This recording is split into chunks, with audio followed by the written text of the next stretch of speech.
The Sea Change by Gaiman. Now is a good time to write this down, now, with the rattle of the pebbles raked by the waves, and the slanting rain cold, cold, pattering and spattering the tin roof until I can barely hear myself think, and over it all the wind's low howl.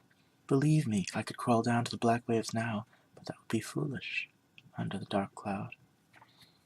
Now hear us as we cry to thee, for those in peril on the sea. The old hymn hovers on my lips unbidden. Perhaps I am singing aloud. I cannot tell.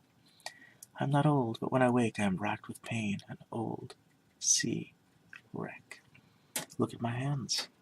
Broken by the waves and the sea, and twisted, they look like something I'd find on the beach after a storm.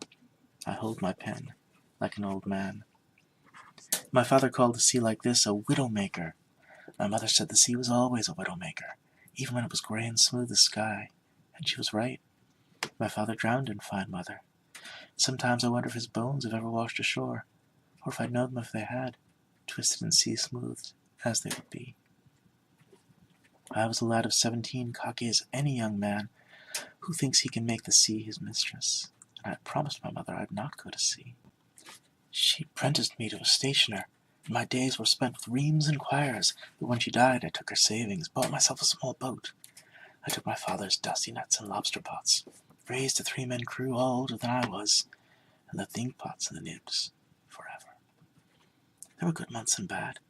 Cold, cold, the sea was bitter and brine, the nets cut my hands, the lines were tricksy, dangerous things. Still, I'd not have given it up for the world, not then. The salt scent of my world made me sure I'd live forever. Scudding over the waves in a fine breeze, the sun behind me, faster than a dozen horses across the white wave tops. That was living indeed. The sea had moods. You learn that fast. The day I write of now, she was a shifty, ill-humored thing, the wind coming now and now from all 4 corners of the compass, the waves all choppy. I could not get the measure of her. We were all out of sight of land when I saw a hand, saw something reaching from the grey sea. Remembering my father, I ran to the prow and called aloud. No answer but the lonely wail of gulls. And the air was filled with a whir of white wings, and then the swing of the wooden boom, which struck me at the base of the skull.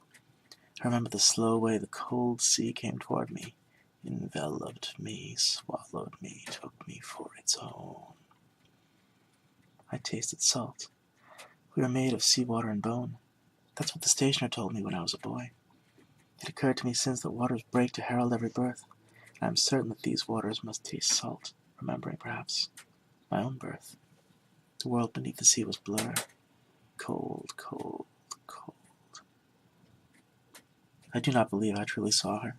I cannot believe. A dream or madness, the lack of air, the blow upon the head, that's all she was.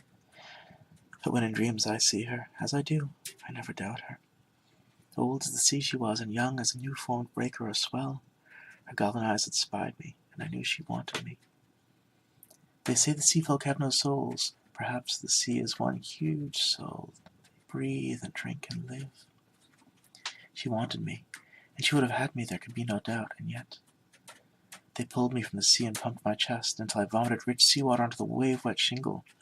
Cold, cold, cold, I was trembling and shivering and sick. My hands were broken and my legs were twisted as if I had just come up from deep water. Scrimshaw and driftwood on my bones, carved messages hidden beneath my flesh. The boat never came back. The crew was never more seen. I live on the charity of the village. There, but for the mercy of the sea, they say, go we. Some years have passed, almost a score, and whole women view me with pity or with scorn. Outside my cottage the wind's howls have become screaming, rattling the rain against the tin walls, crunching the flinty shingle, stone against stone.